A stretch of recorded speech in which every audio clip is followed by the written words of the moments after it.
കീഴ്വഴക്കങ്ങൾക്ക് അയാൾ വിധേയനാവാൻ തയ്യാറല്ല. നിങ്ങൾക്ക് മനസ്സിലാവുന്നുണ്ടോ ഞാൻ പറയുന്നത്? അതായത് ദൈവം അനുശാസിച്ചിട്ടുള്ള കാര്യങ്ങൾക്ക് കീഴടങ്ങാൻ വ്യക്തി തയ്യാറല്ല.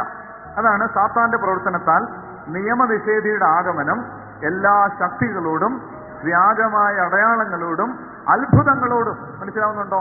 അത് ഈ പറയുന്ന കാര്യങ്ങൾ, ഈ പറയുന്ന അരൂപി വരുമ്പോ, അല്ലെങ്കിൽ അത് പ്രത്യക്ഷപ്പെടുമ്പോ അടയാളങ്ങളും അത്ഭുതങ്ങളും ഉണ്ടാവും. ഈ മനുഷ്യരെപ്പോഴും വീണു പോകുന്ന ഏത് കാര്യത്തിലാണ്? അത്ഭുതവും അടയാളവും കാണുമ്പോഴാണ്.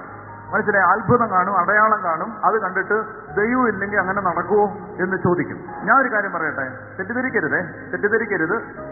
വിശ്വാസം പോവുകയും ചെയ്യരുത്. പിന്നെ ആ വിശ്വാസം പോയാലും കുഴപ്പമില്ല, അത് ശരിക്കുള്ള വിശ്വാസമല്ല, അത് പോയാലും കുഴപ്പമില്ല. ഞാൻ ഈ പറയുന്നുണ്ട് എന്താണെന്നറിയാമോ? എല്ലാ മതത്തിലെ എല്ലാ ഭക്തന്മാരും, ഇനി ഏതെങ്കിലും ഒരു ഗോത്ര ദൈവത്തെ ആരാധിക്കുന്ന ഒരു മനുഷ്യനും പ്രാർത്ഥിച്ചാൽ അവന് പ്രാർത്ഥനയ്ക്ക് മറുപടി കിട്ടും. അതിപ്പോ ക്രിസ്ത്യാനി തന്നെ പ്രാർത്ഥിക്കണമെന്നൊന്നുമില്ല. ഞാൻ പറയുന്നത് മനസ്സിലാവുന്നു? ഏത് മതത്തിലെ